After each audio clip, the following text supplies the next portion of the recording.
Es una virtud cuando el apego natural a lo propio entra en los ámbitos de la razón. Es una virtud moral cuando se ama a la patria por ser patria. Depende directamente de la justicia, ya que nos indica, bajo la forma general de piedad, lo que es debido a los padres y a la patria. La patria es reconocer a todos aquellos que se sienten unidos en ese amor piadoso, por todos aquellos que desde los lejanos tiempos pasados la amaron y lucharon por ella, y en grado eminente por aquellos que murieron por ella.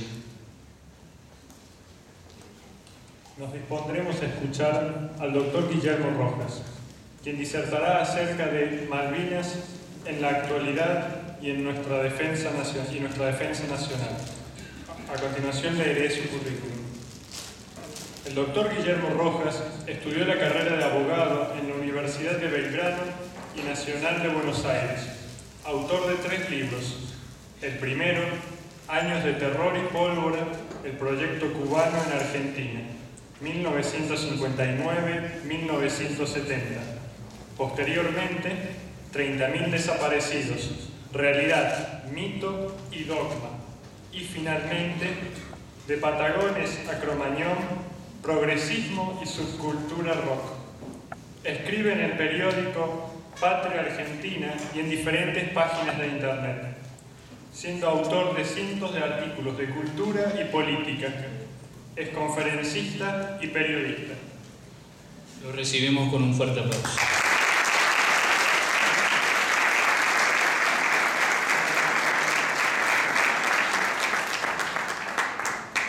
Bueno, muchas gracias por el aplauso anticipado y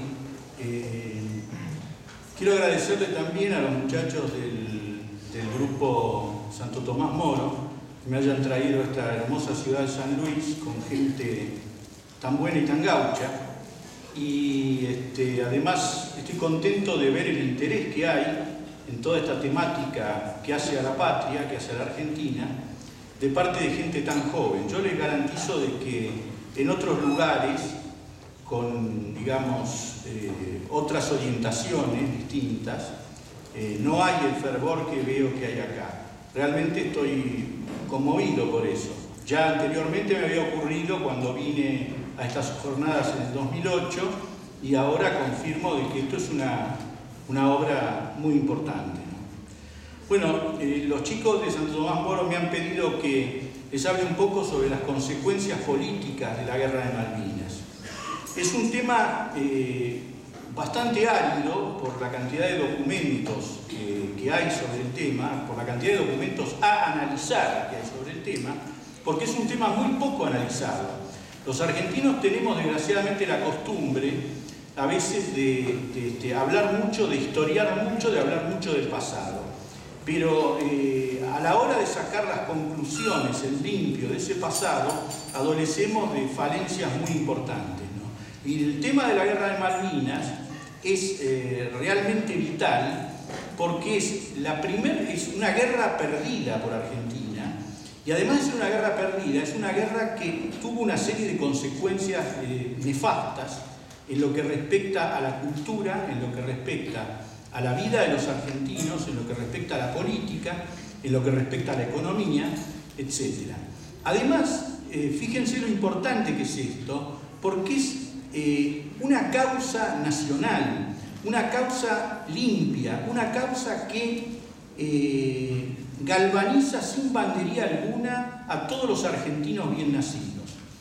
Esa es la importancia, y por eso está la importancia de analizar y de leer los documentos que hay, de leer los libros que hay sobre el tema con un espíritu crítico, y esa lectura, como bien decía el padre Ramiro, es una lectura ordenada a la formación de criterios, porque ¿qué pasa? Si no leemos, si no nos informamos, si no sabemos, a la larga nos convertimos en lo que él decía también, nos terminamos convirtiendo en traidores, el que viene y entrega. ¿Me explico? ¿Por qué? Por ignorancia. Entonces, es importante este tema, digamos que es vital, analizarlo es vital, y hay muy poca gente que lo ha hecho con un espíritu, digamos, patriótico, ¿no? Yo les recomendaría que sobre el tema de la guerra de Malvinas lean el último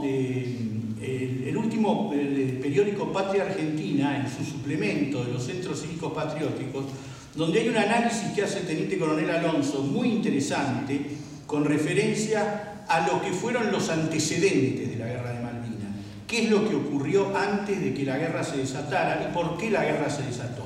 Eso también es muy interesante para después poder analizar lo siguiente. Lógicamente, yo les pido cosas que a lo mejor para ustedes son imposibles, porque por una cuestión de tiempo, por un montón de cosas. Pero hay material y hay mucho material para leer. Así que yo les invito a que se informen, porque es importantísimo conocer, Bueno, Carl Schmitt diría que la guerra procede de la enemistad. Y eso mismo es lo que determinara la guerra de Malvinas. O sea, más allá de que se tratara de una guerra justa por nuestra parte e injusta por la del imperialismo anglo-yanqui, la enemistad entre Inglaterra y nuestra patria nace desde antes de que nos organizáramos como nación. Viene de la enemistad entre Inglaterra y España. Y esa enemistad ha determinado la existencia de distintas batallas en Argentina. Les aclaro que yo considero la guerra de Malvinas una batalla perdida, porque la guerra continúa, la vamos perdiendo, pero la vamos perdiendo ya no en el ámbito de una confrontación bélica, sino en el ámbito de una confrontación política y cultural. Ese es un problema muy grave, parece que mucha gente no entiende muy bien todo eso. La reconquista, o sea, la reacción criolla a las invasiones inglesas, obligado, y la gesta a la que nos referimos son el vivo ejemplo de la ilegalidad, el ansia de pillaje y el deseo de sometimiento a sus designios por parte de los invasores ingleses. Por nuestra parte, la guerra siempre fue de defensa. Esas justamente son las 3 batallas de una guerra que aún no ha finalizado, cuyo corolario trataremos de extractar lo mejor y más amenamente posible para evitar, digamos, el efecto somnífero de una conferencia muy larga, ¿no? Para ir entrando en el tema, comparemos lo que fue nuestra nación de 30 años para atrás y lo que es hoy en día. Para cualquiera que haya vivido 4 décadas, o sea, cualquier persona que tenga más de 40 años, la comparación es francamente entristecedora. A lo mejor para los jóvenes, no, porque no conocieron lo que fue la Argentina antes de la guerra de Malvinas, antes de la intronización del sistema democrático. No conocen, al no conocer otra cosa, a ustedes les parece normal muchas cosas, o algo relativamente lógico para mucha gente. Para mí no, yo he visto montones de cosas totalmente distintas y he visto otra forma de ver la Argentina y otra forma de pensarla, ¿no? Nadie imaginaba ni mínimamente la gigantesca reforma que por vía de la cultura se impondría en Argentina, cambiándola, o como se diría en tono más que coloquial, dando la vuelta como una media. Porque realmente eso es lo que ocurrió en Argentina posteriormente a la guerra de Malvinas.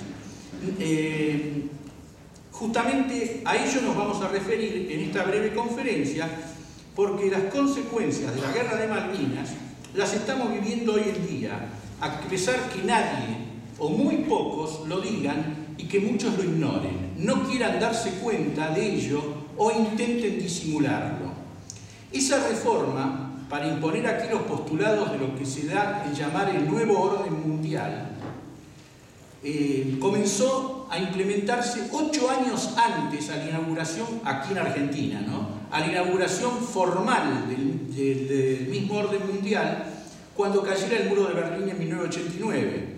Nótese el apuro del poder mundial por sacarnos del tablero y para ir reduciendo nuestro poder en la región poco a poco. Malvinas era una guerra que no entraba en sus cálculos, un conflicto norte-sur, cuando lo que se estilaba era el conflicto este-oeste, donde ellos tenían todas las variantes previstas. Para tener una mínima idea de lo que fue la guerra de Malvinas, así a grosso modo, les voy a dar una caracterización que hace el Centro de Excombatientes de Corrientes.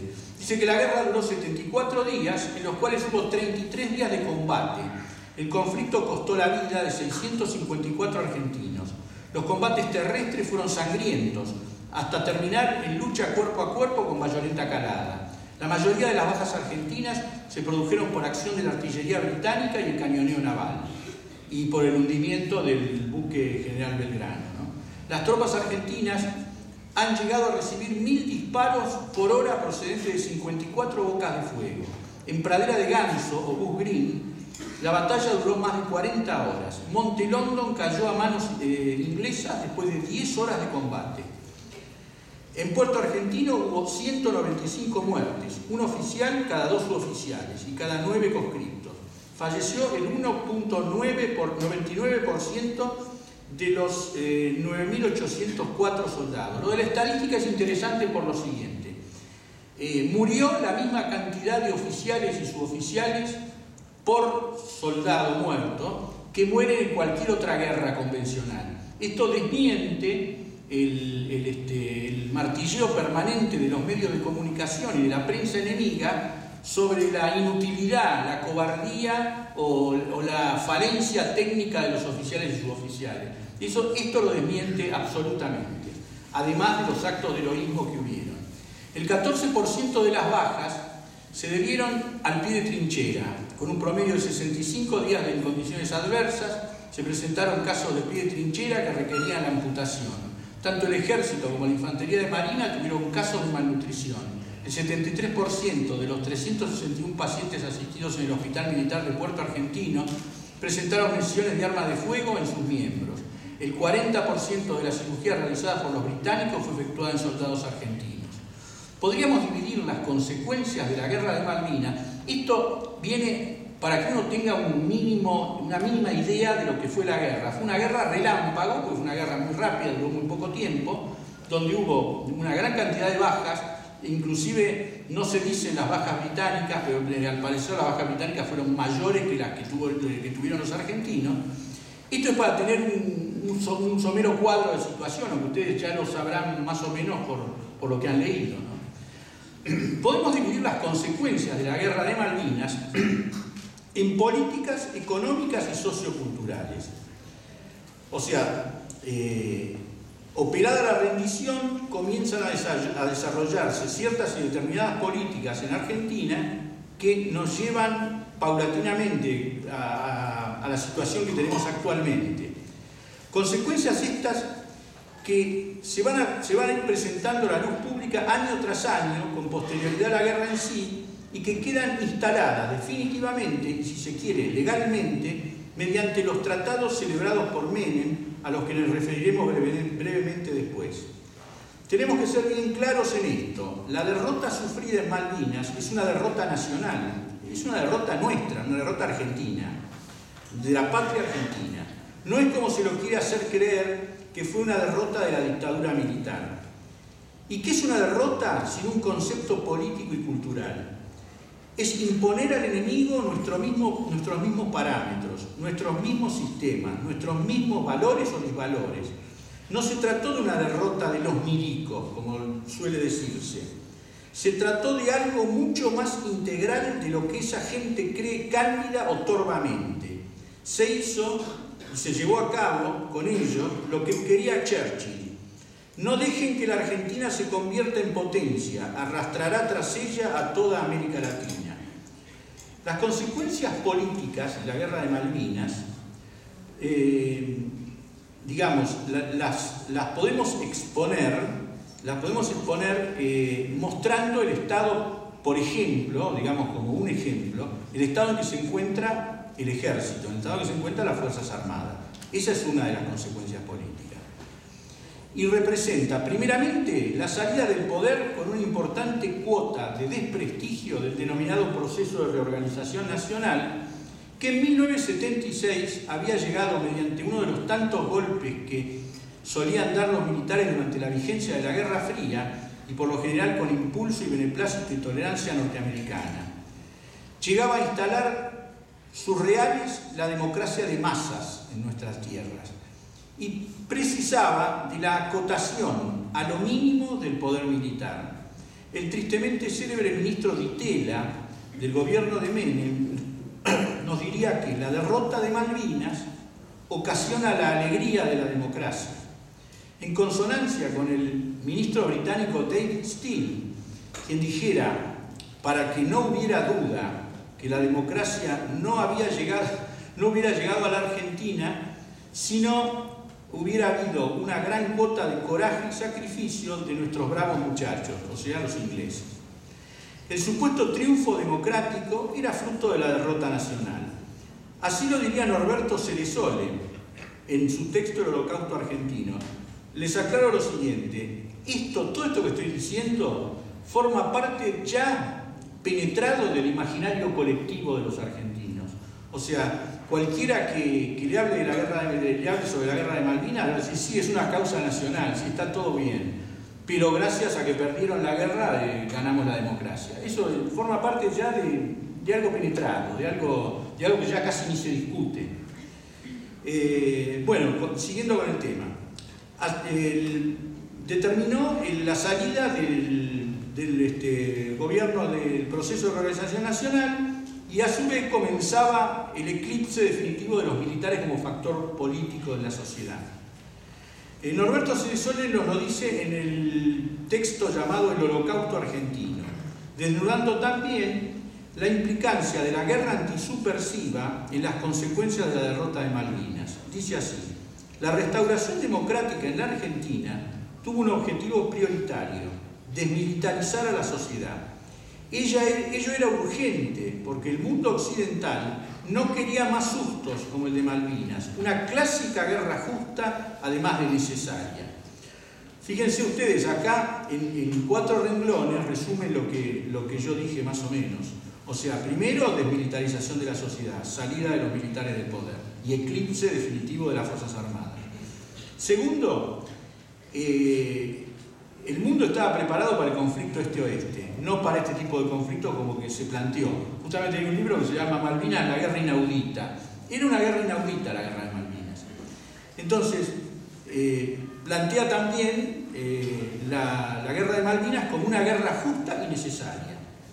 Para desmilitarizar era necesario encontrar excusas, y esas excusas las proveía la misma guerra que los emisarios del poder mundial habían asusado de ambos bandos: la guerra contra la subversión comunista y el tema de los desaparecidos, el genocidio y los derechos humanos, en la cual los norteamericanos, en esa guerra, los norteamericanos habían estado muy interesados desde décadas antes, porque utilizaban a las fuerzas militares latinoamericanas como policía de sus patios traseros.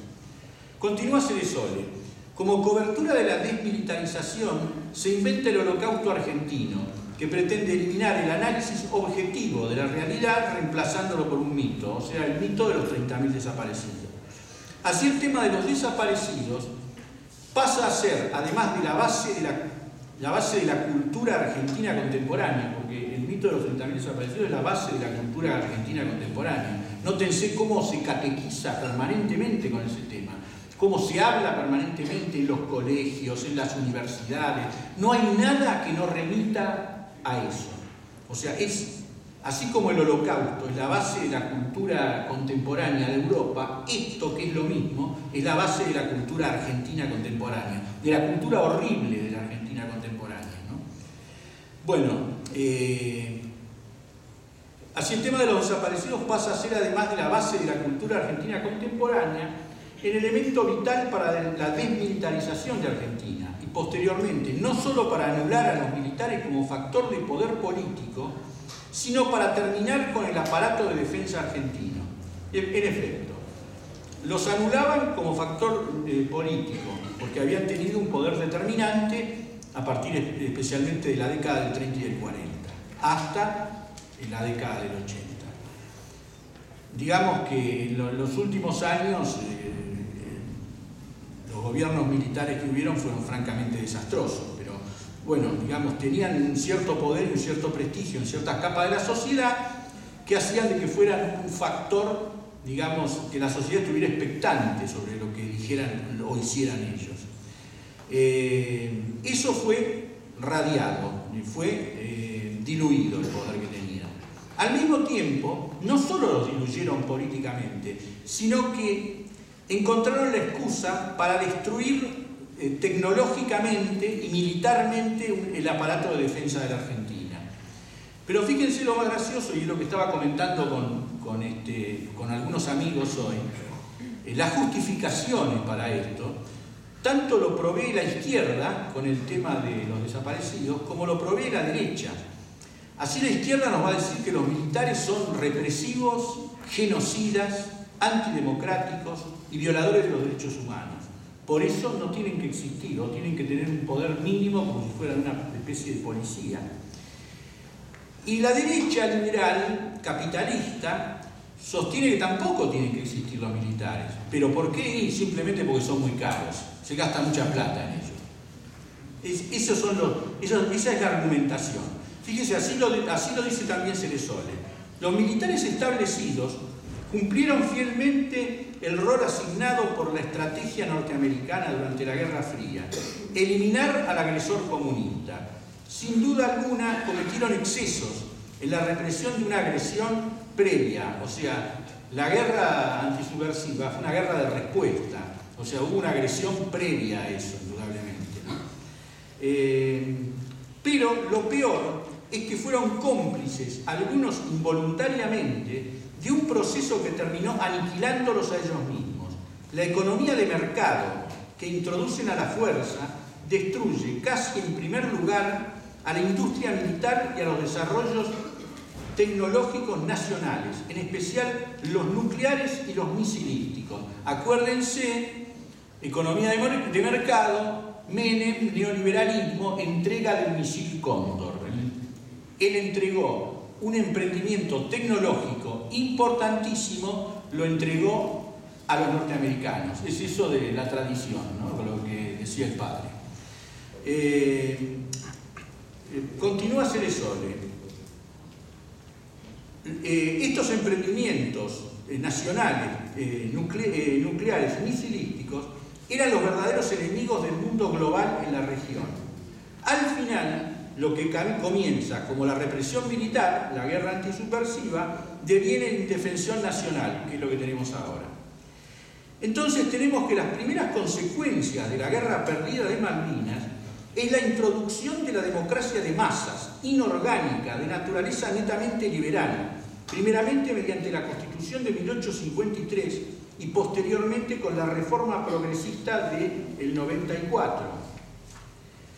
Este regreso, entre comillas, a la democracia, digo regreso porque, digamos, en la época de los golpes y los planteos militares, teníamos interregnos gobernados por militares, y después, cuando eso fracasaba, porque siempre ocurría lo mismo, se volvía a la democracia. Esto tuvo una particularidad muy especial. O sea, este regreso a la democracia resultaría a la postre mucho más totalitario que los anteriores. Se trataba de una especie de jacobinismo redivivo, donde se tomaba la democracia no como forma de gobierno, o sea, no como forma de designar a los que van a gobernar, que la Iglesia incluso lo aprueba eso, o sea, que dice de que la gente puede designar, no que es soberana, puede designar a quien va a gobernar. Se lo tomaba primero y principal con el principio de la soberanía popular, y no como una forma de gobierno, sino como lo que se da en llamar ahora la democracia es un estilo de vida. Y es un estilo de vida donde el error queda en pie de igualdad con la verdad. Ese es el drama más grande que tiene el tema de la democracia como forma de vida. De llamar al bien mal y al mal bien de cualquier manera. ¿Me explico? Ese es el grave problema, el problema capital, ¿no? La segunda consecuencia es la destrucción de los militares como factor de poder determinante, como había sido durante años. Al mismo tiempo, con ello, se comenzaba a horadar la existencia de un poder nacional. Un poder nacional que se basa justamente en el poder militar, porque el aparato militar, como el aparato de seguridad, es el método que tiene el Estado para imponer el poder propio, o sea, imponer mediante la coerción,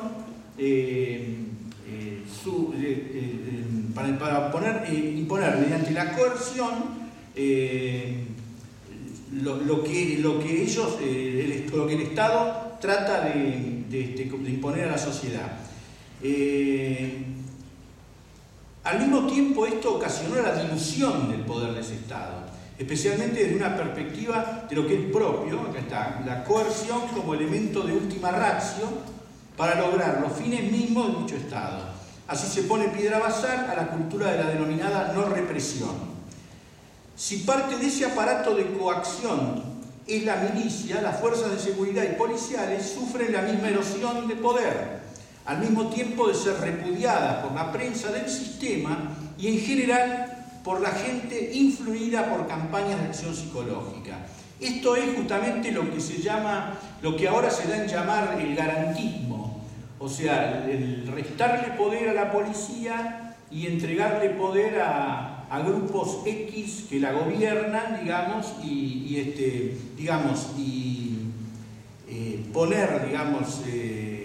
poner entre paréntesis lo que sería el aparato de coerción del Estado, ¿no? Lo más gracioso es que siendo los interesados en esto los ingleses, especialmente Inglaterra es interesada en anular el poder del Estado, el poder de coerción del Estado, el poder de imponer los designios del Estado mediante la fuerza y el poder de defender al Estado. Los argumentos que se utilizan para desmantelar el aparato de coerción del Estado son de tinte, en su mayoría, netamente izquierdistas.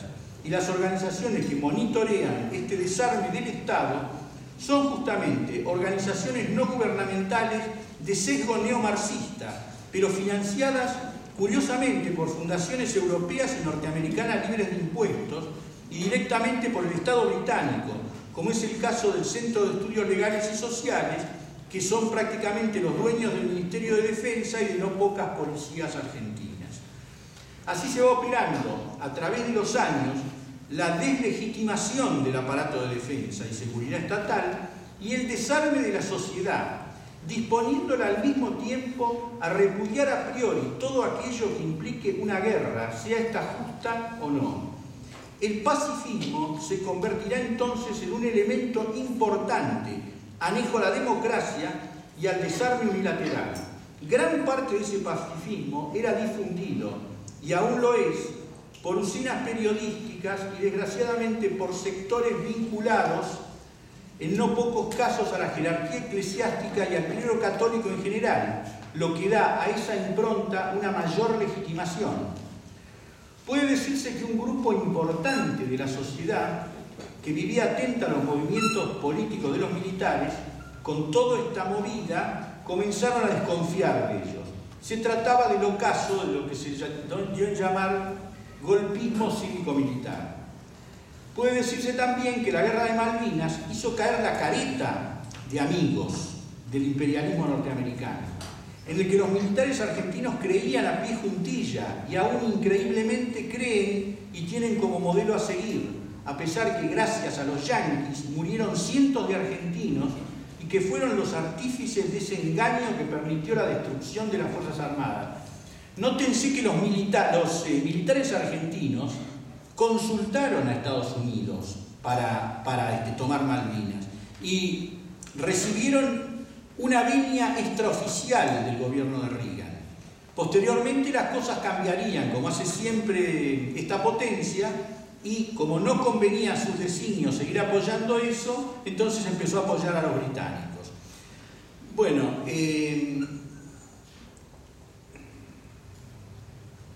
en realidad lo que hicieron es abonar lo que se denomina la disgregación nacional, previa destrucción de la cultura netamente argentina, reemplazándola por la de la globalidad. Al mismo tiempo, determinó la caída definitiva del TIAR, el Tratado Interamericano de Asistencia Recíproca, un instrumento inventado por los norteamericanos. Ellos se aliaron con una potencia extracontinental, que era algo a lo cual tenía que defendernos. Será Díaz Araujo encargado en cantar esta verdad de a puños que muy pocos recuerdan o les conviene recordar. No fue la ONU, sino Estados Unidos, quien por sus órganos legislativos y ejecutivos declarara a la Argentina país agresor el 29 de abril en el Senado norteamericano, aprobando la moción del demócrata Joseph Robinette, declarando a Argentina país agresor y reconociendo al Reino Unido el derecho a atacarla. Otro tanto podemos decir de nuestros hermanos chilenos, los cuales colaboraron activamente con los británicos en nuestra retaguardia. El mismo general Fernando Matei, comandante de la Fuerza Aérea Chilena, dijo que aviones británicos con insignias chilenas sobrevolaban la Patagonia chilena y usaban bases chilenas como centro de operaciones. Hay una versión bastante difundida que dice que fueron los que facilitaron las coordenadas para el hundimiento del crucero General Belgrano.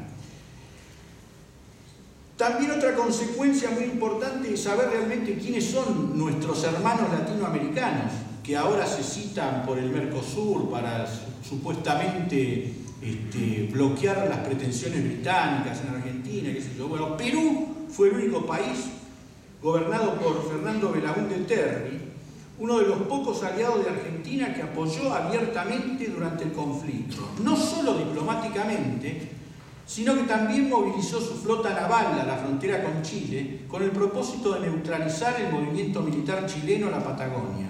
Las Fuerzas Armadas peruanas estaban listas para entrar en acción si Chile tomaba parte en el conflicto, con lo cual se develaron quiénes eran nuestros amigos reales en el ámbito latinoamericano: Perú solamente. Por eso ocurrió después lo de Ecuador, lo de la venta de armas a Ecuador.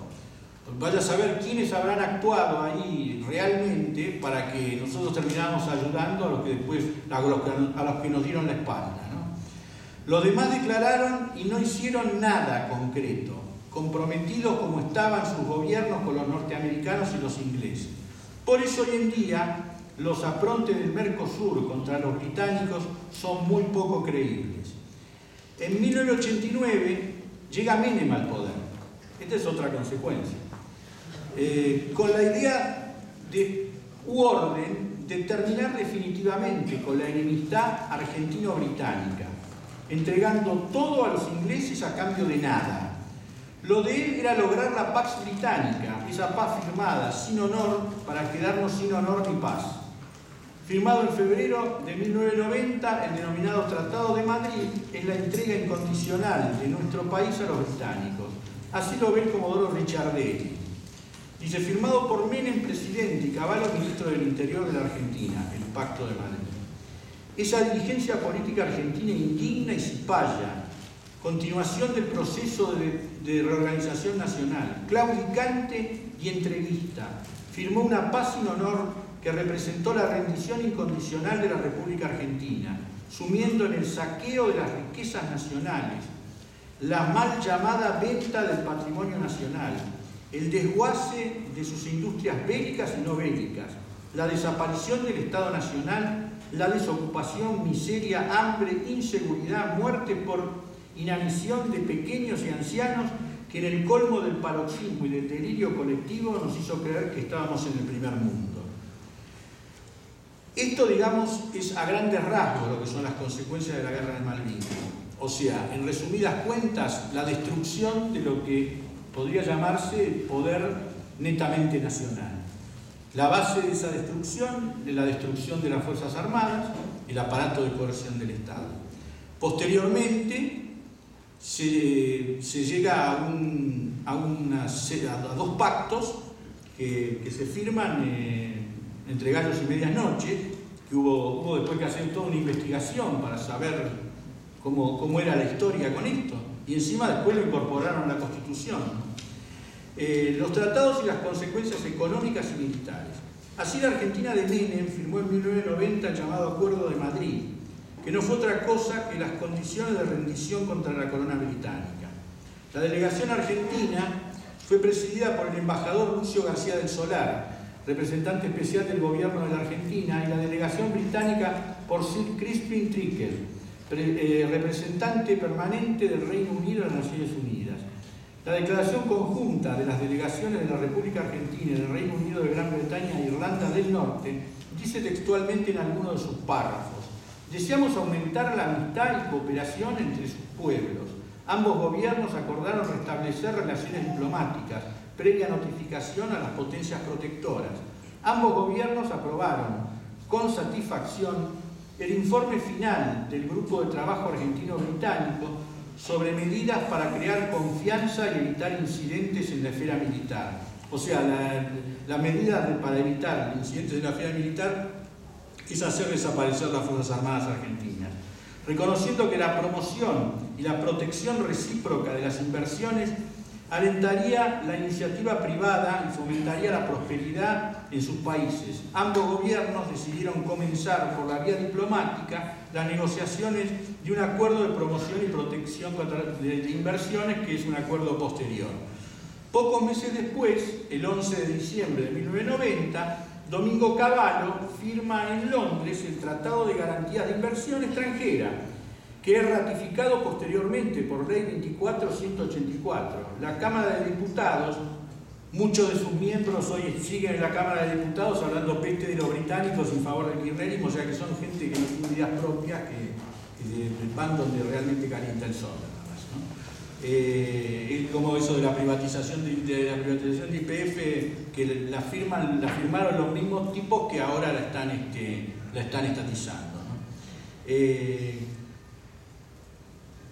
En este pacto, digamos, David le promete a Goliat que respetará sus inversiones siempre que Goliat respete las suyas.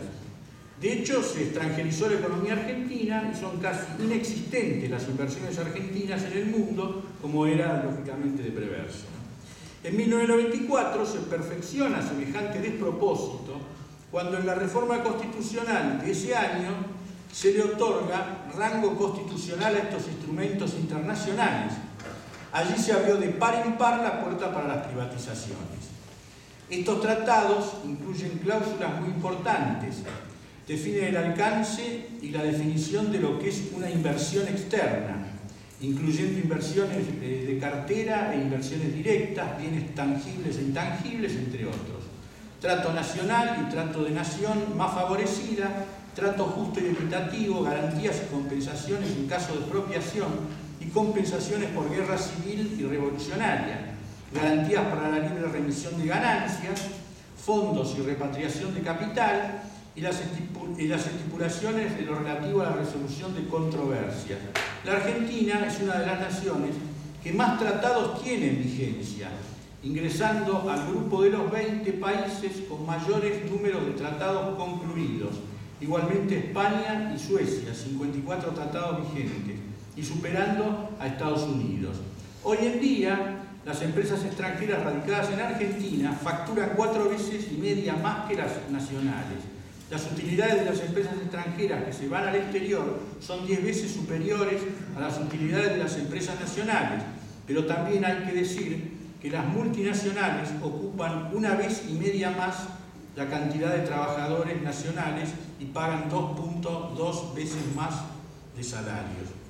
Si bien la nación ha perdido enorme cantidad de empresas desde 1955 en adelante, es a partir del gobierno militar que este proceso se acelera, coronándose con los tratados mencionados. O sea, todo esto son consecuencias económicas. O sea, que es la instalación de lo que se da en llamar el neoliberalismo acá en Argentina, de la mano de la Pax Británica. En época de Martínez de Oz se registraron 16.000 quiebras, con Alfonsín llegaron a 46.000 y con Menem a 108.000. Por añadidura, los extranjeros vinieron a comprar empresas del Estado o empresas privadas existentes y solo en forma excepcional realizaron nuevas inversiones. Vemos pues que los condicionamientos para negociar la soberanía real sobre las Malvinas tienen mucho que ver con el tema económico. Los tratados internacionales tienen rango constitucional. Para cambiar algo de fondo, legalmente hablando, habrá que denunciar por inequitativos estos tratados y reformar la Constitución. Nada más ni nada menos. Militarmente, las consecuencias nos las enuncia el doctor Julio González y nos dice de forma lapidaria: el Acuerdo de Madrid no se refiere a las Islas Malvinas, sino a la tutela o patria potestad de Gran Bretaña sobre la política militar, sobre la política exterior y sobre la política económica que abarca todo el territorio de Argentina. Subordinación de las Fuerzas Armadas argentinas a las Fuerzas Armadas británicas, control de todas las unidades militares, control sobre áreas marítimas y de navegación, control sobre espacios aéreos de desplazamiento de aviones de la Fuerza Aérea, bilateralidad anglo-argentina, económica y pesquera, bilateralidad comercial, concesión espiritual disuasiva, el cementerio de los argentinos caídos en la Guerra de Malvinas, bilateralidad para inversores, garantía de inversión del Estado Nacional a cualquier inversión británica en territorio argentino, bilateralidad anglo-argentina de política exterior, Argentina ante el mercado común europeo y para la integración de América Latina, notificación del acuerdo de las Naciones Unidas a las Naciones Unidas, a la Organización de Estados Americanos y al mercado común europeo. El año 2000 nos encontraba unidos y dominados, o sea, este era el monito final, ¿no? En el artículo 4, la delegación británica anuncia la decisión de su gobierno de dejar sin efecto la zona de protección establecida alrededor de las Islas Malvinas. ¿Me van siguiendo o se van quedando dormidos? ¿Está bien? Bueno. Este artículo, que fue publicado como un logro del gobierno argentino, exhibe en cambio una supremacía total de Gran Bretaña sobre el territorio de nuestro país y una hegemonía indisimulada sobre la conducción política e institucional de la Argentina. En efecto, desde el momento en que Inglaterra adquiere el derecho a controlar todos los actos de las Fuerzas Armadas de la República Argentina conforme se establece en el artículo 52 A, B y C del tratado, es innecesario que se mantengan efectivos militares, navales y aéreos de Gran Bretaña para defender las Islas Malvinas. Hay una guarnición bastante chica. Justamente ahora la incrementaron con estos fuegos de artificio que hubo cuando se cumplieron los 30 años. Pero hay una guarnición británica muy chica porque saben perfectamente de que no hay fuerzas armadas acá. Luego del tratado abunda sobre las potestades británicas sobre nuestro ejército, disfrazado como un sistema recíproco de información militar. En consecuencia, la unión de lo actuado desde la izquierda, doctrina de derechos humanos, y los de la derecha liberal, tratado firmado por Menem, terminan siendo el estatuto del coloniaje y la ruina de nuestro sistema de defensa por el cual nos encontramos totalmente desarmados y técnicamente destruidos. La funcionalidad de estas sempiternas corrientes de pensamiento marxistas y liberales a los intereses de la corona británica es más que evidente. Consecuencias culturales en la sociedad argentina. Los corolarios culturales de Malvinas determinan diferentes cosas, pero tal vez lo más lamentable sea la extrema debilidad y lábil conciencia nacional de gran parte de nuestra población. Más que nada por las sucesivas campañas de desmalvinización iniciadas desde el poder, no bien terminada la guerra y entronizada la democracia y sus nefastos gobiernos hasta nuestros días. Y justamente porque el enemigo y los traidores que le siguen han captado claramente el mensaje de Malvinas dirigido justamente al corazón del pueblo argentino patriota. La única causa que despierta la adhesión de prácticamente la totalidad de los argentinos y que galvanizara en su momento al pueblo en su casi totalidad. Malvinas es una cantera de donde puede salir una nueva camada de patriotas dispuestos al servicio y al sacrificio. Eso lo quieren impedir a toda costa, denostando, burlándose o tratando de cooptar esa causa mendazmente para sus designios actuales, que no son otros que la perpetuación del sistema o régimen de dominación en nuestra patria. Así, hoy en día, los traidores que tratan de destruir o banalizar la causa Malvinas se dividen en tres fracciones, que son justamente los que bajan el discurso al pueblo, a la masa, a la gente, a los que escuchan la televisión, a los que leen los diarios, a los que leen internet. Esa es la consecuencia más grave cultural del tema de la rendición de Malvinas. Estos grupos se manifestaron abiertamente con motivo de los 30 años de aquel glorioso hecho del 2 de abril. No lo hacían en forma tan patente desde muchos años atrás, desde la época de Alfonsín. Así el liberalismo, los progresistas K y los progresistas anti-K son las tres vertientes en el que se divide el poder, digamos, el poder real de Argentina, el poder cultural, y es son los que hacen la formulación cultural referente al tema de Malvinas. El liberalismo, por ejemplo, le doy un ejemplo, el liberalismo por medio de su vocero, el diario La Nación, no tuvo mejor idea que comparar a los oficiales del ejército con miembros de las SS hitlerianas, ensañados supuestamente con soldados judíos que servían bajo bandera. La causa Malvinas devenía así, según los escribas del suplemento Enfoques de La Nación, en una empresa nazi y racista. Nada mejor para denostar esta causa nacional que compararla con aquello que ellos llaman el mal radical. Toda defensa del interés y la subsistencia nacional contra el imperialismo es, sí y solo sí, nazismo. Otro, como los responsables, por ejemplo, de la página La Prensa Popular, identificada con los norteamericanos y los sionistas, decidieron para festejar los 30 años de la gesta publicar un panegírico a Margaret Thatcher. No fueron capaces de criticar abiertamente. Ellos les habrían enajenado la platea militar y la de un montón de falsos nacionalistas que leen dicho pasquín virtual por el solo hecho de que es antikirchnerista o anticomunista. El kirchnerismo gobernante trató de cooptar la causa Malvinas, siempre con la desfachatez que lo caracteriza. Se apropió de la bandera de Malvinas tratando de convertirla en lo que ellos llaman una causa nacional popular y latinoamericana. En lo de latinoamericana tuvieron bastante poco éxito, solamente una serie de declaraciones de circunstancia, como fue cuando ocurrió el 2 de abril. E instando a llevar agua para su molino, no pasaron de realizar gestos vacíos de contenido utilizando al Mercosur y los países que le son signatarios. Gestos que no pasaron de ser una suerte de conmemoración de los 30 años de Malvinas, mediáticos y propagandísticos, meros fuegos artificiales y cruces verbales con los británicos. Una suerte de biombo que tapaba todo lo que no hacían para hacer cesar la situación de sumisión real que hoy en día tenemos en referencia a la corona británica y al poder mundial. ¿Y qué es lo que no hacían? No hacían lo fundamental. No denunciaban los tratados de rendición firmados por Menem, que hemos analizado sucintamente. No se rearmaba a la nación, sino todo lo contrario, se sigue destruyendo al ejército y encima se lo sigue manteniendo en estado de inanición.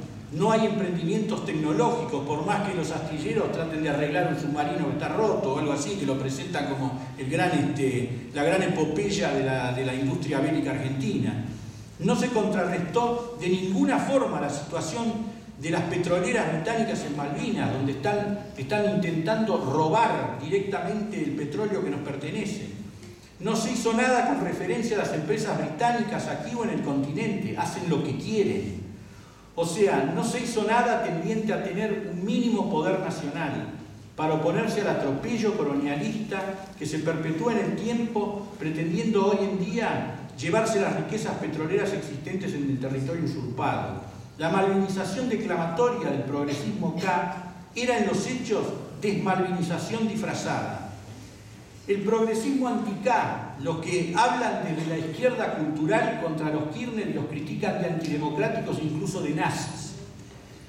Se creó un grupo llamado el Grupo de los 17, que yo le llamo justamente en un artículo que voy a transcribir un pedazo, parafraseando a lo de la quiniela, el 17 es la desgracia, son la desgracia.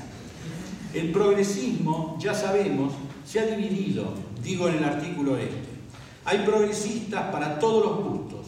A unos les agradaba la cara de Kirchner, a otros no. Sabemos bien que en definitiva son lo mismo ideológicamente hablando, pero en este tema representan papeles diferentes dentro del sistema. En esta cuestión llevan la voz cantante un grupo de intelectuales que se trata del Grupo de los 17. Yo coloco los nombres, entre ellos está Pepe Liayev, está Raúl Gargarela, Fernando Iglesias, Luis Alberto Romero, que es un profesor de historia de la UBA, inspirador socialista, socialdemócrata, inspirador del Grupo Este. Bueno, hay varios, está Juan José Sebrelli, está Beatriz Sarlo. El grupo no ha tenido mejor iniciativa que plasmar en un documento las ideas de uno de sus miembros, el profesor Romero, sobre el tema Malvinas. Por cierto, jurídica y políticamente de una pobreza franciscana, con perdón de los franciscanos, ¿no? Además de un visceral antipatriotismo. Estos personajes pretenden que la sociedad argentina haga un mea culpa por lo de Malvinas, o sea, nosotros que somos que la Argentina, que es la dueña de Malvinas, que Malvinas forma parte de nuestro territorio, tenemos que hacer el mea culpa porque, claro, tomamos las armas contra los británicos, ¿no? Ellos siguen lo de Alberti, el crimen de la guerra, toda guerra es un crimen. Teníamos que hacer el mea culpa por haber apoyado la única causa que ha plasmado por poco tiempo, desgraciadamente, la unidad nacional. Pretenden que quienes combatieron esa guerra contra ladrones y usurpadores de nuestro territorio sean catalogados como víctimas de la dictadura, nada más y nada menos. Pretenden aplicar la doctrina de los derechos humanos, desconociendo incluso la Constitución que obliga a armarse en defensa de los intereses de la nación.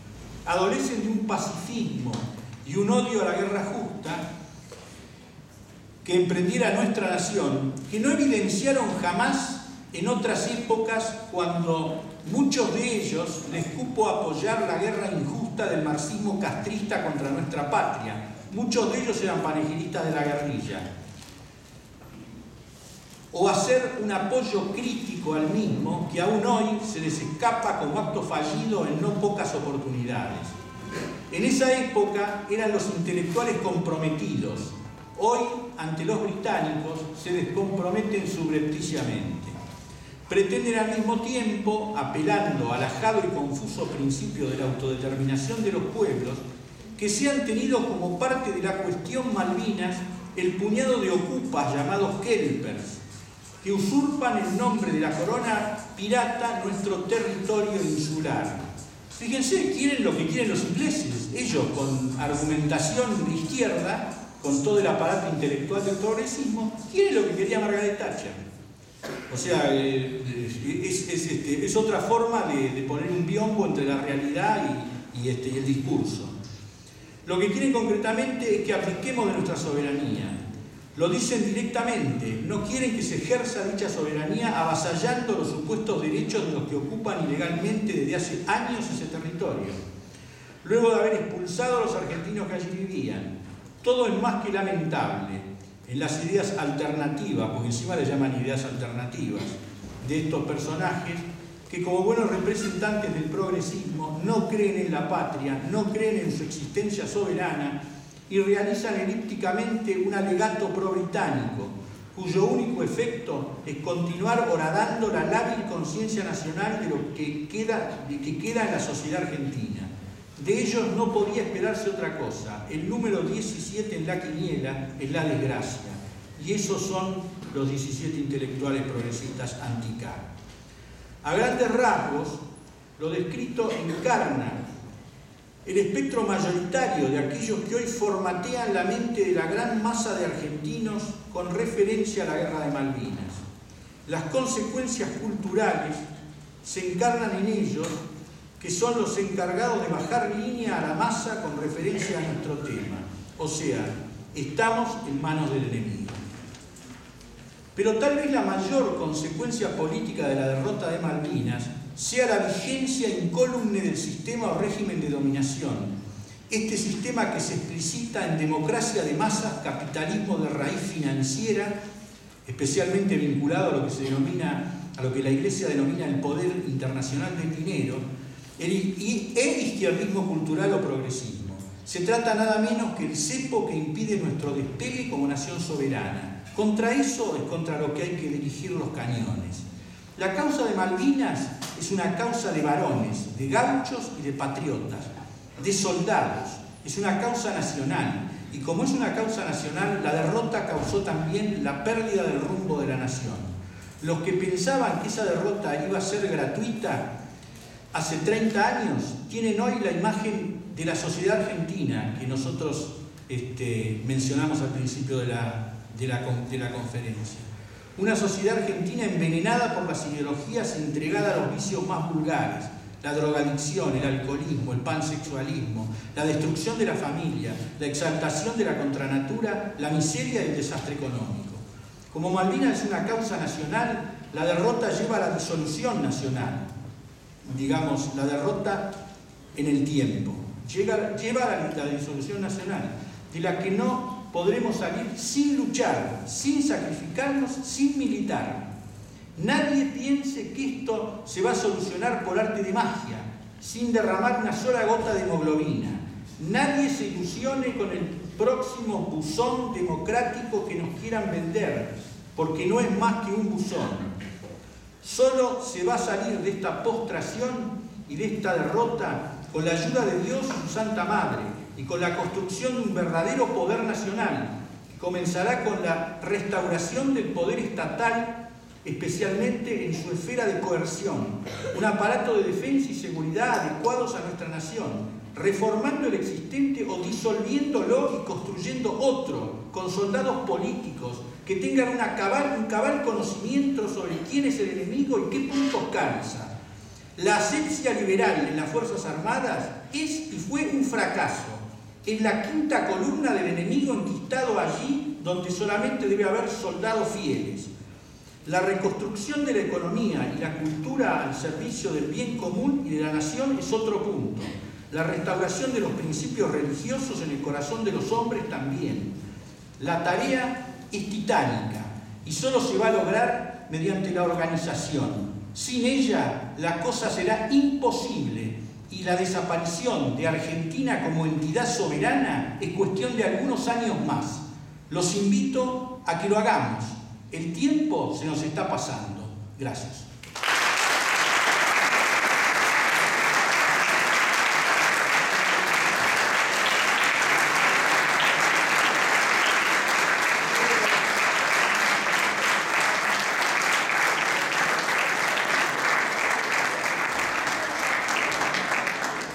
Agradecemos al doctor Rojas su presencia y les pido que las preguntas que tengan las dejen pendientes para el momento del panel, en donde disfrutaremos de todos los expositores y allí podremos resolverlas.